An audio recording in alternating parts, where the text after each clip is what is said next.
probiotik. Yang pertama tadi asam amino, yang kedua probiotik, yang ketiga apa? Prebiotik. Prebiotik itu apa? Kalau probiotik, biotik yang baik, bakteri yang baik. Oke? Contohnya tadi kayak tempe, kimchi, asinan, kan probiotik tuh. Atau miso mungkin kalau orang Korea atau Jepang.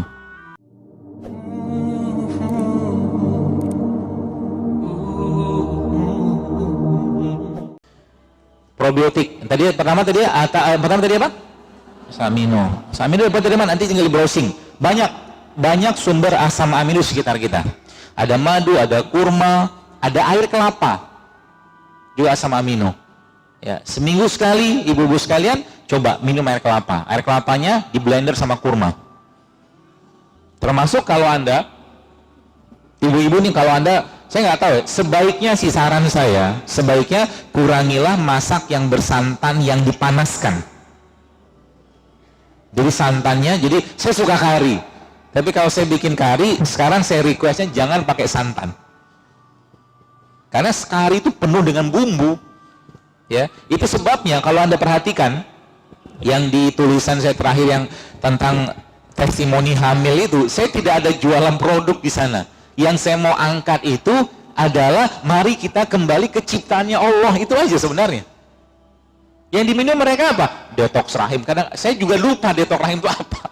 Oh, banyak banget postingan. Ada kayu manis, ada apa lagi, ketumbar, macam-macam, nanti tinggal dibaca. Rata-rata yang mereka minum sebagian besar mengandung apa? Kunyit.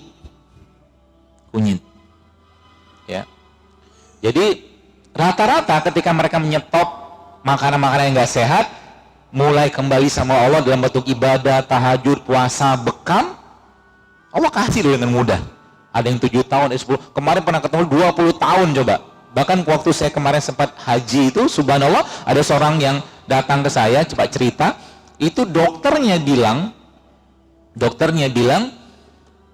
dia nggak bisa hamil, kata dokternya, dokter di Jordan.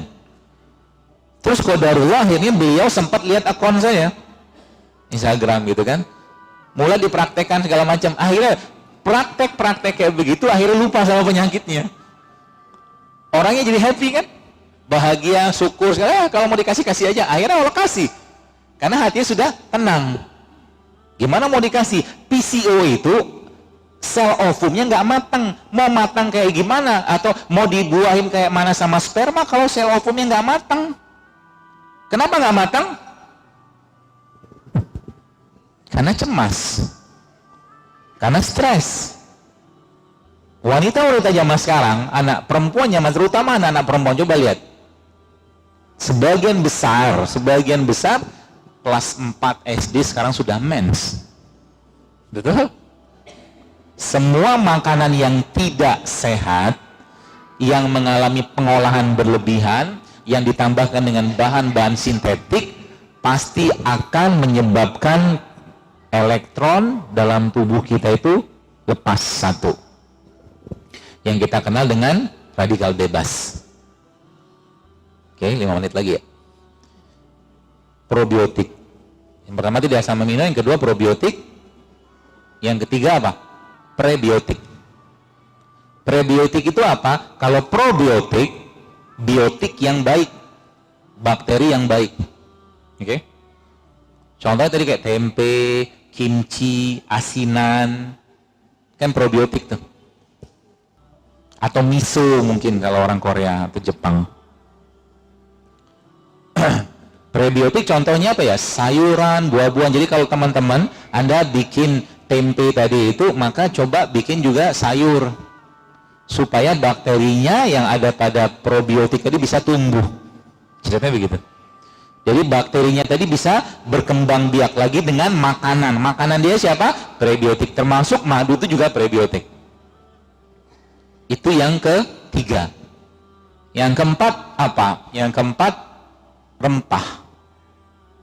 Rempah itu contohnya apa? Banyak lah, ibu-ibu paham banget lah. Itu rimpang. Kalau rempah itu ya kayak cengkeh, kayu manis, ketumbar, kapulaga, jinten, bunga lawang, itu rempah. Yang negeri ini lupa bahwa kita itu negeri rempah. Yang kita lupa 350 tahun kita dijajah, yang diambil itu. Sehingga zaman sekarang manusia yang hidup di bumi Indonesia ini lupa dengan rempahnya. Yang dimakan hanya sebagian besar rasa, rasa, dan rasa. Maka kalau boleh saya minta kepada ibu-ibu, di rumah Anda, tanda kutip ya, haram ada penyedap rasa. Tanda kutip. Rasa tuh kita bisa buat bawang merah, bawang putih, kurma, garam, lada hitam, bisa bikin rasa kok. Nggak perlu penyedap rasa. Ya, monosodium glutamat itu nggak perlu.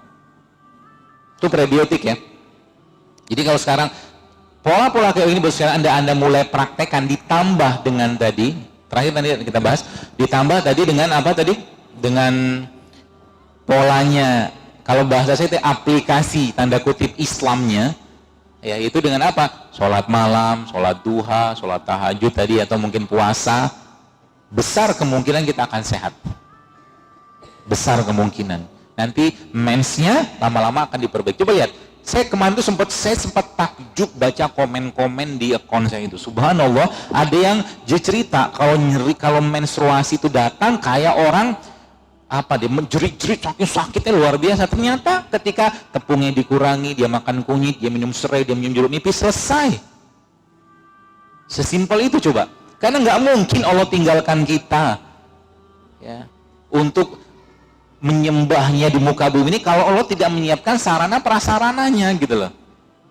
Jadi Indonesia ini kalau boleh saya katakan ya kita harus jujur akui kita manusia yang kurang bersyukur dengan rempah dan rimpang yang Allah ciptakan untuk negeri ini. Saya bisa bayangkan kalau seandainya rakyat Indonesia tiap hari makan rempah, tiap hari makan rimpang, nggak banyak makan yang nggak sehatnya, Indonesia harusnya jadi negara yang bebas kanker harusnya. Karena semua jenis rimpang-rimpangan itu anti kanker semua sebagian besar. Bagi tambah dengan rempah. Kita cerita diabetes, kurang kuat apa kayu manis untuk menurunkan gula darah? Kayu manis itu kuat sekali. Makanya bagi Anda yang infus water pakai kayu manis, hati-hati. Ada potensi untuk hipoglikemik. Hipoglikemik itu gulanya turun. Kalau hipoglikemik maka keliengan. Buah-buahan, kalau Anda ngimpus buah-buahan, hati-hati. Karena buah-buahan itu cenderungnya dingin. Nanti kalau cenderungnya dingin, kebanyakan dingin, nggak dapat panasnya, maka tubuh akan dingin, akhirnya apa? Tensinya turun. Tensi turun, keliengan juga. Maka sering saya sampaikan, lebih baik diselang-seling. Rempah, rimpang, sayur, buah, rempah, rimpang, dikit-dikit aja, nggak usah banyak-banyak gitu loh. Ya. Boleh Anda seduh atau boleh Anda infus kayak begitu. Prebiotik. Jadi tadi apa? Pertama asam amino, yang kedua probiotik, prebiotik, rempah, terakhir rimpang. Rimpang itu apa? Rimpang itu tumbuhan yang batangnya ada di tanah. Itu definisinya lah kurang lebih. Nanti lihat di dalam kurang lebih saya nggak saya itu. Jadi rempah itu, rimpang itu adalah tumbuhan yang dia punya batang tumbuhnya dalam tanah. Yang ada di atas sampai daunnya kan? Kalau kita lihat kayak kunyit gitu kan? Disitulah sebenarnya kalau bahasa saya menggunakan pepatah di mana bumi dipijak di situ langit dijunjung, Indonesia itu kaya dengan itu. Apalagi kalau Anda dapatkan rimpang-rimpang yang tumbuhnya di bawah kaki-kaki gunung aktif. Itu kandungan gizinya itu jauh luar biasa Bapak sekalian. Ya.